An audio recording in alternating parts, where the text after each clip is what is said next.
Korte pumalag na Romualdez at Bunuan ikukulong at sino itong politikong nagsusustento ng 2 million para lang sa kanyang kirida. Ito ba ay congressman or senador? So yun nga mga banateros, welcome back to my YouTube channel, Jay Guevara TV nga po pala, isa sa mga banateros brothers, at ngayon ang dami ho natin pag-uusapan na kailangan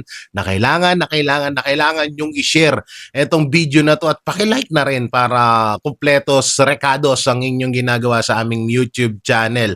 So ngayon pag-usapan natin tong grabe. Parang ano na to parang chismisan portion na to. Ngayon po ay viral, no? Viral itong napag-uusapan at nakakapag-isip. Napapaisip ang taong bayan kung sino nga ba talaga itong politikong nagsusustento ng 2 million buwan-buwan para lang sa kabit. O ito ba ay senador or ito ba ay isang congressman? Ang masaklap kasi dito, hindi niya sarili itong pera, itong sinusustento niya sa kabit niya, kundi pera ng taong bayan. At bibigyan ko kayo ng mga clue at revelation dito sa dahon na to na politiko na grabe, no? Na bontags niya ang kanyang sariling sekretary. Sabi ng mga basher, Jay, dapat di ka nag-politics, dapat nag-showbiz ka pa rin. At dito sa pinakamatinding pag-uusapan natin na Korte Suprema ay pumalag na at maaaring makulong si Romualdez at si Mr. Bunuan. So syempre mga banateros, bago natin to pag-usapan don't forget to like, share, comment, and subscribe sa ating YouTube channel. Paipindot na lang din po yung bell button para lagi kayong updated sa ating mga video araw-araw. Yung pag-like, pag-share nyo po ay sobrang laking tulong para po sa aming mga YouTube channel. Dahil hanggang ngayon ginogurgur pa rin nila ang aming mga channel. At ngayon mga banateros, kamusta kayo? Gawa ng sobra yung ulan na nangyayari ngayon sa bansang Pilipinas at kami po ay nagpapasalamat. No, sobra po kami nagpapasalamat dito sa Taguig kasi nga ay kapag bumabaha man dito sa mga kalsada ay oras lang ho ang pagitan ay nawawala din po agad ito at talagang sobrang ganda ho ng sistema dito. At hindi naman lahat ng lugar dito binabaha, yung mga sobrang babang lugar na lang ho talaga at hindi talaga umadag kasi dati kung ayon sa natatandaan ko ay ang mga pagbaha dito sa Taguig nung panahon na hindi pa yung mga Cayetano ang mga pinuno dito, ang mga nakaupo, ay umaabot po ng bewang at hanggang dibdib ang mga baha dito. Lalo na ho doon sa mga ilang parte dito sa Taguig na talagang mabababa. Ngayon po halos hindi nga halos umabot ng tuhod or hindi nga umaabot basta sobrang baba lang po talaga ng baha dito at kagad naman din nawawala yung mga baha dito. Kayo, kamusta po kayo? Kasi ngayon, buti nga ngayon, medyo tumila na ho. Mukhang napagod na ho ang kalangitan na umulan ng umulan, no? At grabe, at kahit papano ngayon ay umiinit na. So tuyo na ba ang mga sinampay nyo?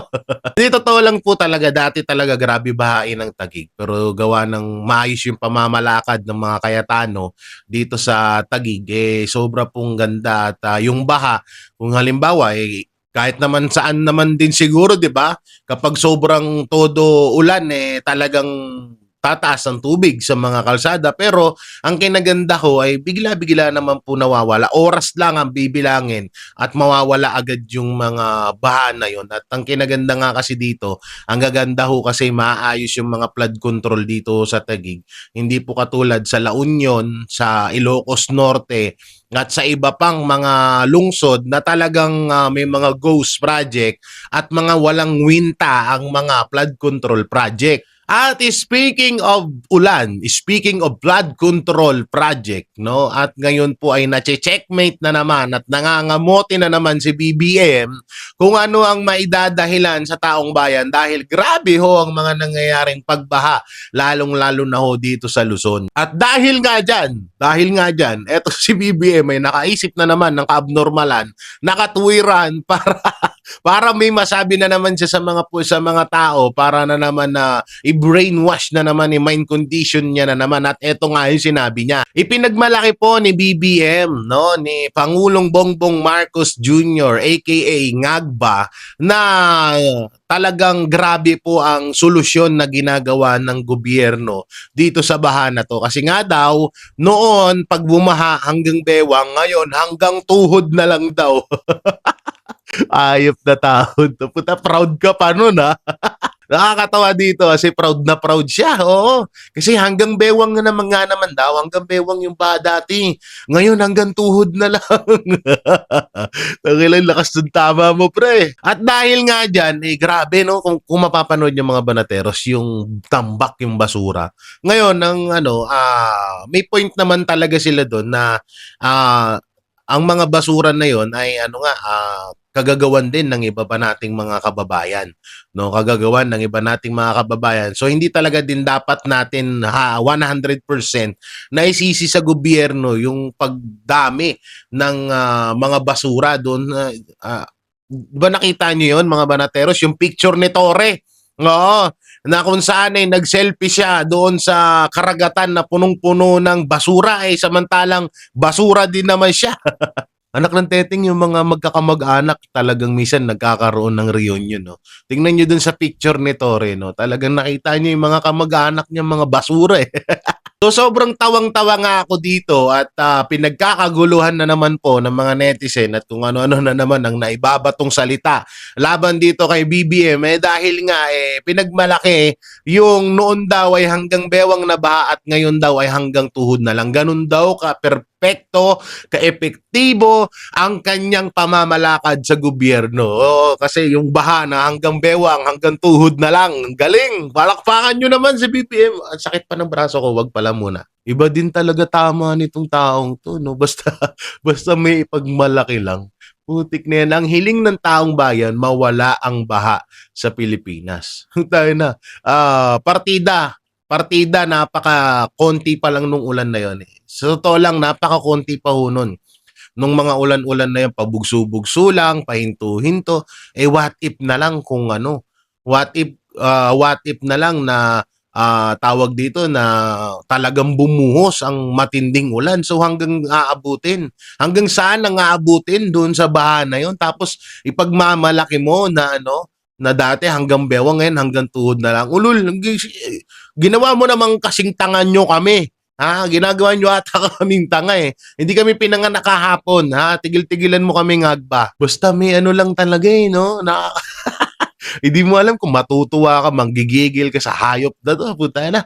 Lahat na lang ng mga katarantaduhan natin, naiisip nito eh. Okay lang po yan. Epektibo po ang ating sistema kasi dati hanggang bewang ang baha, ngayon hanggang tuhod na lang. At dahil nga dyan mga banatero sa mga nangyayari ngayon na pagbaha, ay yung ibang mga kongresista na tumutuligsa at sumisira sa imahe ng mga Duterte ay chine-checkmate ngayon ng panahon dahil sa mismong mga distrito nila ay grabe din ng pagbaha.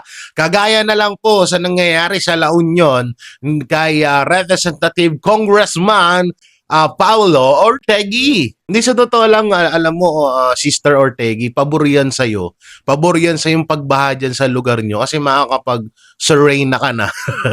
Pag mga serena, syempre, langoy-langoy yan. Diba? Balba sarado lang yan, pero ano rin yan. Kalahi din ni yan. Kalahi din ni Pinky yan. Tapos ang malupit pa dito, fake news daw yun. Fake news daw yun. Binayaran lang daw ng 5 milyon yung nanira daw. Samantalang mismong mga taga-La Union nang nagsasabi na grabe yung pagbaha sa kanila. Tapos sasabihin mo, fake news lang yun. Anak, ang teteng ka naman talaga, oh. Tapos, ang malupit pa niyan, nanghihingi siya ng karagdagang pondo para sa kanyang distrito. O akala ba namin fake news? 'Di ba? Akala namin fake news yung pinagsasabi mo na wala talagang pagbaha sa La Union, ba't nanghihingi ka na naman ng pondo ngayon? Teteng talaga to. Putay na itong mga kawatan na to. Wala kayong kanawa-nawa sa pera. Ang yayaman nyo na. Para kang si Charis, nagpa-extend ng kwarto para lagayan lang ng pera. Putangina nyo, hindi pa ba kayo nananawa dyan? Ha, kulang na lang gawin yung kanin, gawin yung pagkain yung mga pera namin. At dahil nga dyan mga banatero, syempre gagawa ng paraan ng mga BBM vlogger at ngayon, imbis na ibalita, yung mga pagbaha sa Luzon ay ang binabalita nila ay yung pagbaha sa ilang parte sa lungsod ng Davao. Ang pinakamalupit pa dito, yung mga bayarang media, hindi ho halos binabalita yung mga pagbaha sa ibang lungsod ng lugar sa Maynila. Sa ibang lugar sa Maynila, hindi ho nila binabalita. Pansinin nyo yan ng maigi. Mga banateros, mga kabiyaya, hindi talaga. Wala halos iilan lang. Yung mga alam nilang talagang binabaha, doon lang sila nagbabalita. Hindi kaya totoo yung nabalitaan namin na talagang kapag may mga pagbaha sa ibang lugar, talagang hindi na daw ibabalita sa ibang mainstream media. Grabe, no?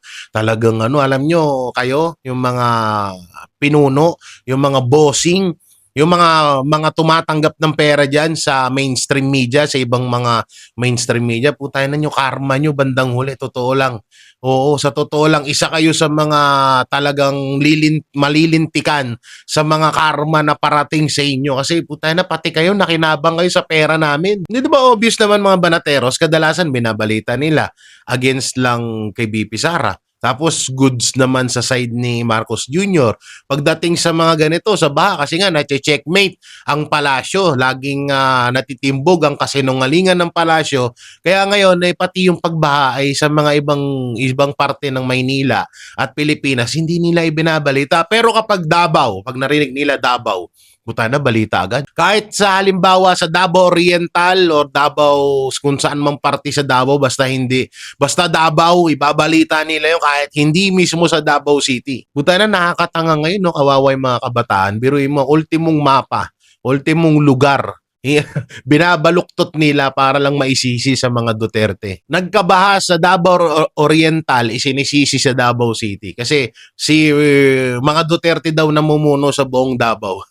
Kaya ako pabor ako na magbukod ng Mindanao. Alam mo kapag nakapagbukod ng Mindanao sa Pilipinas, lilipat na ako doon eh. Doon na lang ako mamumuhay. Sige, kayo dito sa Luzon, no? Para maging maging Zombieland, no? Maging Ngagbaland. Kapag kung halimbawang mabukod ang Mindanao sa Luzon tsaka sa Visayas. Tanga na siguro, no? Kawawa talaga tong Luzon na to. Talagang buta na, tas mababalita natin puro no? Natatandaan niyo yun napapanood niyo yun sa mga video, yung sa Philadelphia, sa New York, yung mga taong parang mga zombie dahil sa droga.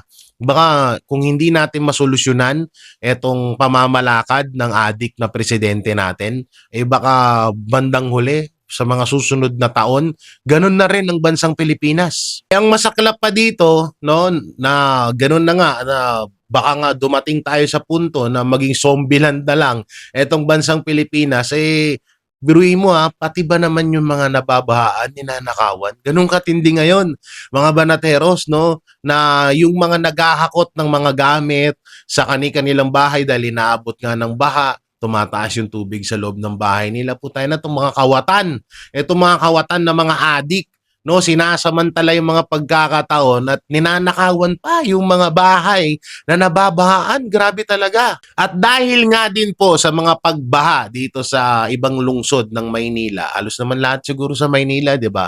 So ngayon, etong si Vince Dizon ay inuulan din ng pambabatikos at meron pang sinabi si Doc Lorraine Badoy na kung nung panahon ni Pangulong Duterte ay purong papuri. Puro papuri ang nakakamtan or nakukuha ni DPWH Vince Dizon sa publiko. Dati puro papuri ang nakukuha niya. Ngayon, puro mura na. Ang kawawa, sa totoo lang, naawa rin ako kay Vince Dizon, kay Secretary Vince Dizon. Alam nyo, pag mababasa mo yung comment, tangina talagang siya yung siya yung niyayari ng netizen. Yung galit ng netizen sa kanya napupunta. Hindi, sa totoo lang naman talaga, ang kawawa talaga dyan, yung mga yan Kasi sila yung front ni Marcos. Dapat kasi dyan, yung galit ng taong bayan ay mapunta dapat kay Marcos Jr. Pero ang nangyayari, dahil nga nandiyan si Vince Dizon, siya yung puppet ni Marcos na sasalo sa lahat ng galit ng taong bayan. Kawawa, promise sa comment section si Vince Dizon, minumura, kung ano-anong pinagsasabi. No, hindi sa totoo lang sa totoo lang nung panahon ni Pangulong Duterte, itong si Vince Dizon maayos po ito. Sa totoo lang talaga, magaling to. Magaling. Marami naman talaga maraming mga politikong magagaling noong panahon ni Pangulong Duterte. Pero nung panahon na ni Marcos Jr., doon nga sila nahubaran ng maskara lahat. Doon nakilala ng taong bayan kung sino talaga sila, kung ano talaga yung kanilang budhi. So hindi ko naman sinasabing ganon si Vince Dizon. Kaso nga lang, sa sobrang wala na bulok na kasi yung sistema sa DPWH. Hindi na rin kasi kayang habulin ni Vince Dizon yung mga ghost project, mga standard, mga substandard na mga project. So hindi kayang habulin ni Vince Dizon na para pagandahin yun. Ngayon, syempre, nababash na lang talaga siya. Kitang-kita 'di ba? So kahit anong gawin niyang pondo kung kurap nga kasi wala ngang takot ang mga politiko ngayon. Sige, sabihin na natin na nandiyan ka nga, ikaw ginagawa ni Vince Dizon yung trabaho niya. Kung yun pinopondohan ng mga congressman, mga representative sa iba't ibang distrito ay ninanakawan pa rin yung mga pondo, so useless pa rin 'yan. Wala pa ring mangyayari diyan, mga banateros, mga kabayan. Walang mangyayari diyan sa mga ganyang sistema hangga't bulok ang sistema ng pinuno, magiging bulok ang sistema ng mga nasa baba. At eto mga banateros, mapunta ho tayo dito sa isa na namang issue na pinapakalat nila na si Pangulong Duterte daw ay nagmakaawa kay BBM at kay Sandro Marcos. Bakit kaya? So dito pinapakalat ng mga tolongges, ng mga vlogger at ibang mga, yung katulad po nung sinabi ni Charis nung nakaraang nakaraang interview niya, live interview, na di umano ay nanghingi daw ng kondisyon etong si Pangulong Duterte, at ngayon sinasabi nilang nagmakaawa daw si Pangulong Duterte dito sa mag-amang Marcos. Aba, putang ina. Kung kami nga, hindi kami natatakot sa inyo, tsaka wala kaming pakialam sa inyo, si Pangulong Duterte magmamakaawa sa inyo? Pinapalabas nila ngayon na nagmakaawa daw si Pangulong Duterte para daw panatiliin ng kapangyarihan na kahit si Marcos Jr. daw ang presidente. Ang tindi talaga ng imahinasyon nyo. Like father, like son. Oo. Kung anong kaabnormalan ng nasa utak ng tatay, ganun din sa anak. Ilang ulit ko bang sasabihin sa inyo na wala talagang katotohanan yung mga pinagsasabi ni Charis, di ba? Ano ba naman nakakita? Presidente ako. Tapos ikaw tumatakbo ka bilang presidente. Tapos anak mo. Tangina, ako pa yung magmamakaawa sa inyo. Puta, parang katarantaduhan ata yun First time ever in the history of my life. English yun Ngayon ko lang ata nasaksihan yung ganun. Sana presidente ako tapos magmamakaawa ako sa inyo para panatiliin yung kapangyarihan ko. Nakakagaguhan yan. Malamang sa malamang etong si Charis, baka may hinihinging paborto sa tatay niya. Tapos etong tatay niya nagsalita na, sige nak, bibigyan kita ng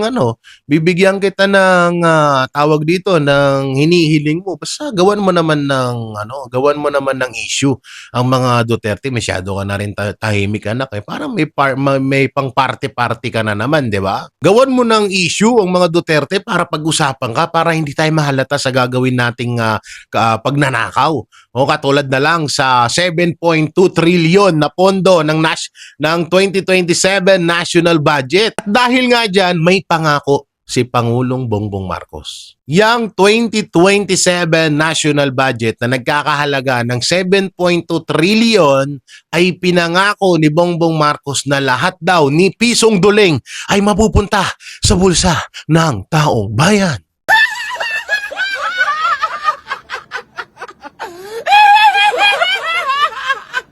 Utangina. Ilang beses mo nang sinabi sa amin yan? 2023, 2024, 2025, 2026, ngayon 2027, inulit mo na naman. Ang galing mo talaga mang-uto, no? Ang galing talaga rin. Sa totoo lang in fairness kay Marcos Jr., ang galing niya mang brainwash. Ang galing niya mang-uto, ang galing nila mang mind condition. Kasi kung iisipin niyo bakit sobrang galing ng mga Marcos na i-mind condition or i-brainwash ang isang tao? Kagaya na lang kay Vice President Sara Duterte. 'Di ba? Sobrang galing nilang magkapatid ni Jaime Marcos nung nag-audition sila sa Davao bilang gawing Vice President etong si Bongbong Marcos di VP Sara Duterte kasi nung mga panahon natutunugan natatakbong presidente etong si VP Sara Duterte dahil yun naman din talaga ang gusto ng taong bayan. Dahil hindi naman gahaman ng mga Duterte sa kapangyarihan kaya nagpaubaya siya at naging Vice President na lang ang kanyang tinakbo. Sa totoo nga lang, ang totoong kwento niyan is ayaw na talagang tumakbo ni VP Sara Duterte bilang sa mas mataas pa na mga posisyon kasi gusto niya maging mayor lang sa Davao City. Gusto niyang yun na lang yung pagtuunan niya ng atensyon. Kaso itong dalawang kupal na magkapatid na Jaime Marcos at BBM ay todo push kay VP Sara na makipagtandem kasi nga hindi sila mananalo kung hindi dahil kay Vice President Sara Duterte. At kung hindi dahil sa mga Duterte. So yun nga kung si VP Sara nga na brainwash nila, 'di ba? So totoo talagang doon din ako humanga dito sa mga Marcos. Ang galing nila mang-brainwash, ang galing nilang manglason ng kaisipan ng mga tao. Katulad, 'di ba, kay VP Sara napapayag nila. Tayo, 'di ba? Naiboto natin ng demonyong 'yan. So ganon kalakas mang-brainwash si Marcos Jr. Tapos ngayon nang be-brainwash na naman siya ng paulit-ulit. 'Di ba? So yung 7.2 trillion na pondo sa 2027 national budget ay mapupunta daw sa bulsa ng bawat Pilipino. Pakyo ka. Akala mo mapapaniwala mo pa kami niyan? Kung nabudol mo kami nung una at pangalawa, hindi mo na kami mabubudol sa pangatlo. Pakyo. Tanginan tong tao na to ang lakas talaga ng loob Oo, tayo na. Kaya pala todo ngayon. Siguro sa pamilya din nila Siguro sa pamilya din nila may mga audition din na or parang alam mo yun tipo na kung sino ang gustong makakuha ng 1 trillion, gawin mo to. Siguro may mga ganong segment sa kanila. Kaya etong si Charis gumawa ng issue para maambunan doon sa kanilang nanakawin na 7.2 trillion. Kaya siguro gumawa-gawa ng issue si Charis para matuwa ang kanyang amahan. Di ba mga banateros, kung mapapanood natin sa mga movie, yung mga high class na mga pamilya, di ba may mga ganito silang sistema? May mga ganito lang silang sistema. Gusto mo, yung anak kailangan magpa-impress sa tatay para makuha yung ganitong bagay. May mga ganyang sistema malamang sa malamang dito sa pamilyang to, lalo na tong 'di ba simulat sa simula pagpanganak nitong mga taong to, hindi naman naghirap tong mga hayop na to. 'Di ba? Hindi yan katulad natin, nagsimula tayo sa pagdildil ng asin, pagdede ng pagkain ng nilaga na saging at kamuting kahoy. Yung mga yan, anak ng teteng, pinanganak na may mga gintot, may mga tinidor, may mga kutsara at tinidor na mga gintuyan sa lamesa nila. Kaya posible na nangyayari din sa kanila kasi may nabasa ako na isang kasulatan, isang kwento na may ganyan na pamilya na parang kung gusto mong makuha yung gusto mo. Halimbawa, nanghingi ka sa akin, ako yung tatay mo, gumawa ka ng paraan para ma-impress ako sa'yo. So malamang sa malamang baka ganito yung nangyayari sa kanila, no? Para baka nagpa-impress si Sandro na, daddy, ito ganito yung ginawa ko. So syempre natuwa si Marcos. So ito, sa'yo ang 2 trillion. Tayo na, bata pa lang, tangina. Sandamakmak na yung pera. Samantalang ako, 32 years old na, anak ng teteng, parang wala pa atang 10,000 yung sa bangko ko. Wala, laging ubos Dahil sa pa lang sa pang-gin ko pa lang, wala na. Wala titira sa atin. Pero tong mga to, batang-bata pa lang, bilyonaryo na, mga bilyonaryo na. Hindi na maghihirap to habang buhay, mga banateros. Yung mga taong mga nakinabang sa pera natin, hindi na maghihirap. Hindi na maghirap. Kaya nga dapat talaga is ang gawin sa kanila ay firing squad. Yun na lang talaga yung mangyayaring kabayaran sa mga pinagnanakaw nila sa atin. Kasi kung usapang yung parang maghihirap sila, hindi na maghihirap yung mga yan. Lalo na tong pamilyang Marcos, hindi na maghihirap tong mga to. Habang buhay ng mayayaman yan, lalo yung kahit mga bata pa yan. Ako po, ako talagang hindi ako naniniwalang maghihirap sa daming nawawalang pera ngayon.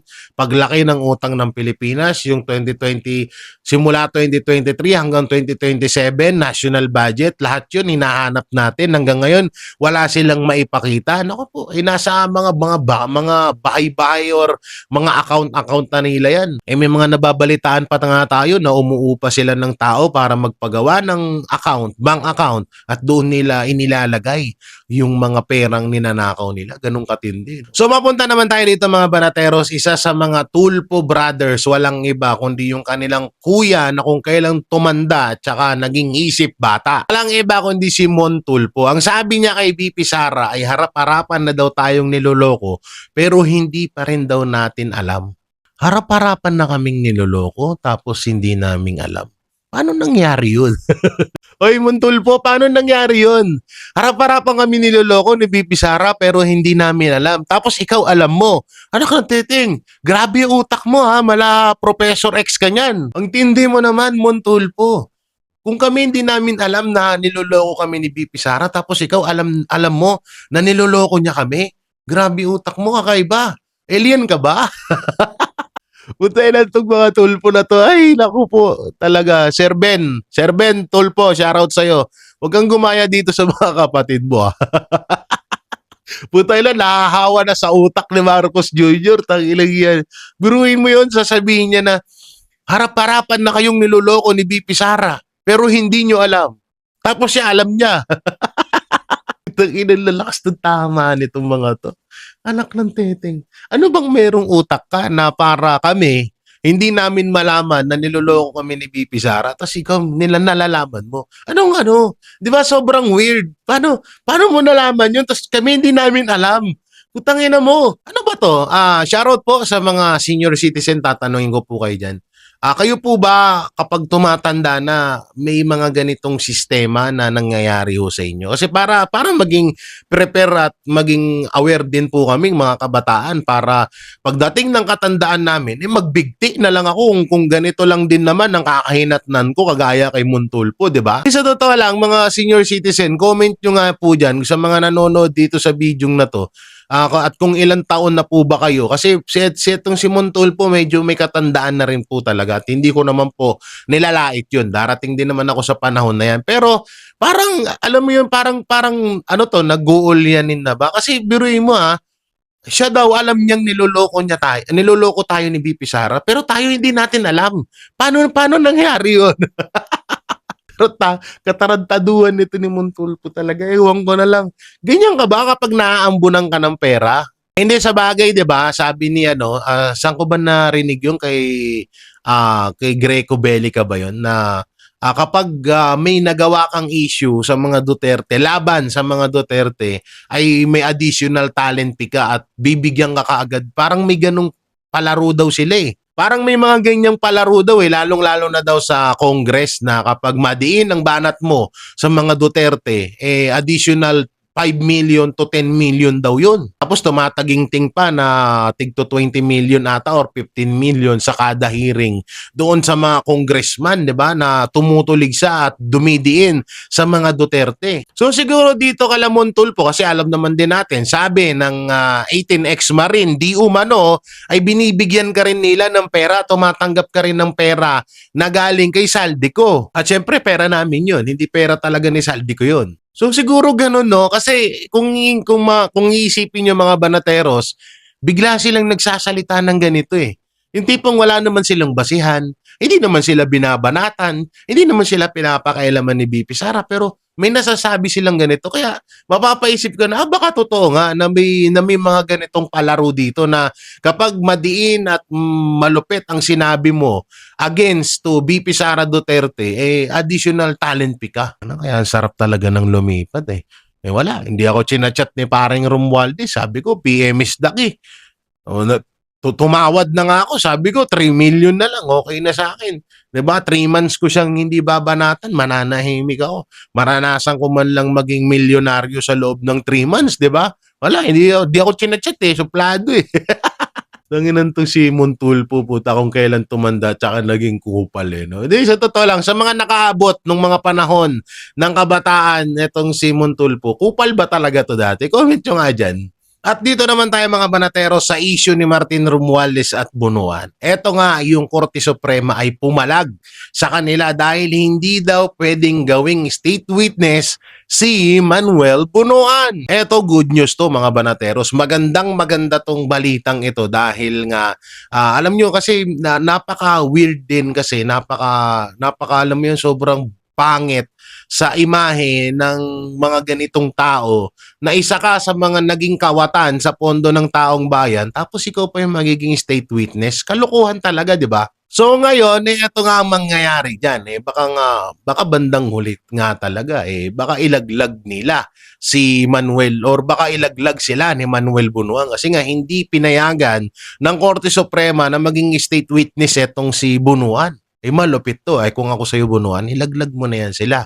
Kasi baka magulat ka, baka ipapatay ka na lang ng mga yan, hindi mo pa sila nagagantihan. Malamang sa malamang, dahil dyan na hindi ka gagawin na state witness, naku po, delikado ka dyan. Ikaw ang ididiin nila dyan.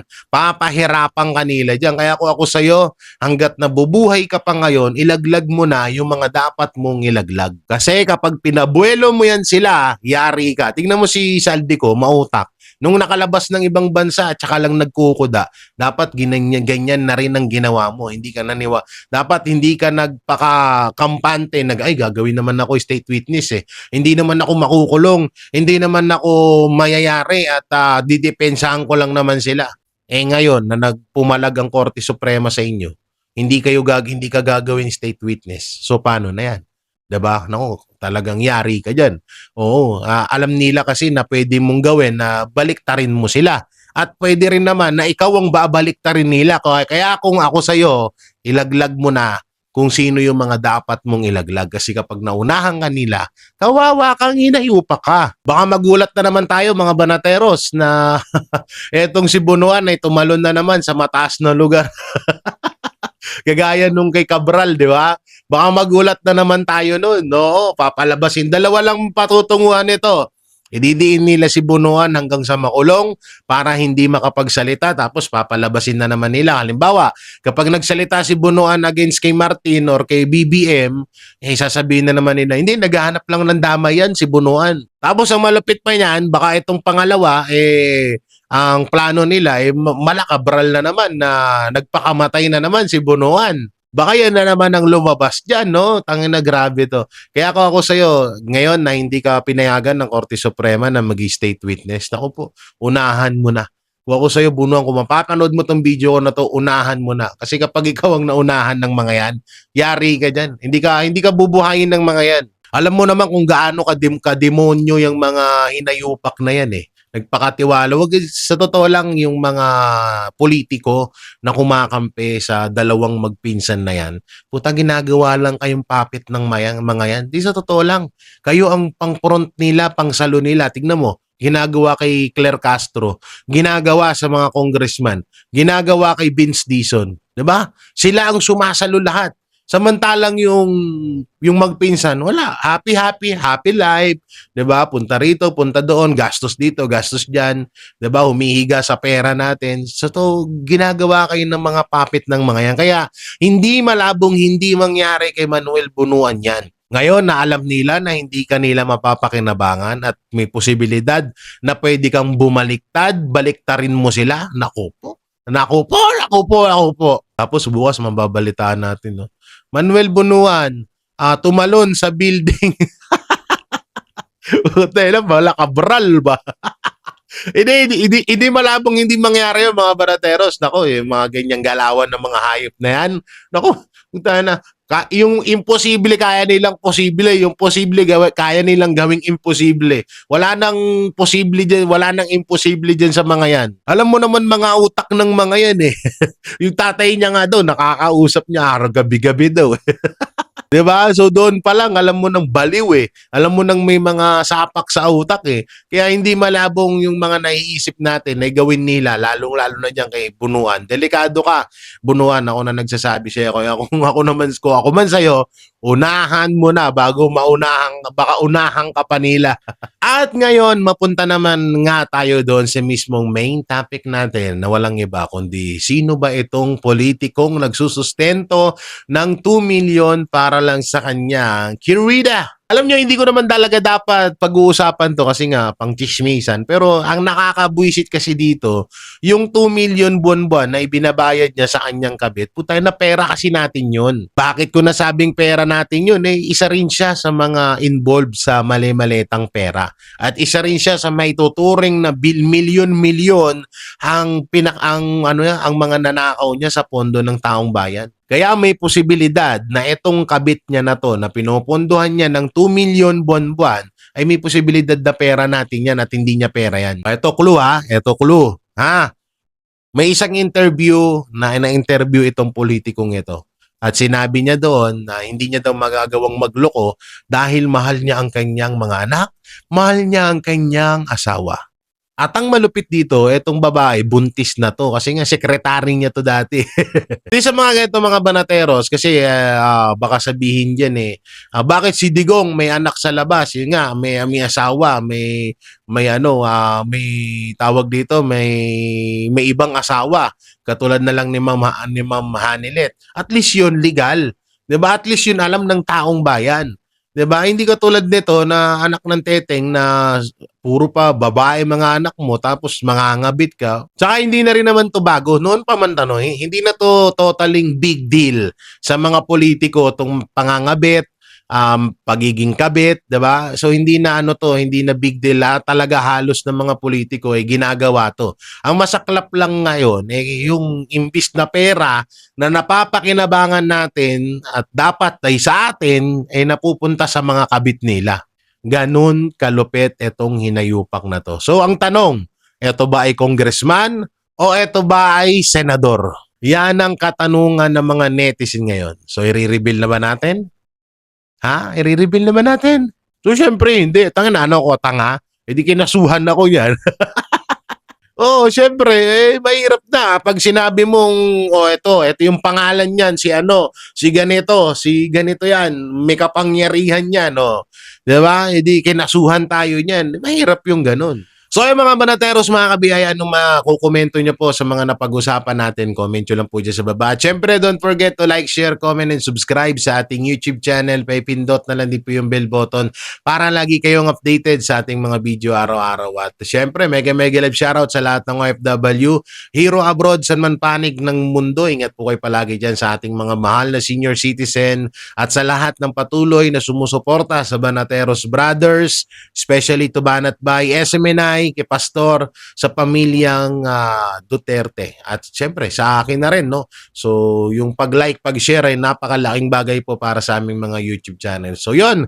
Hanggang dito na lang mga banateros. Ingat kayo palagi. God bless and peace. And bye-bye.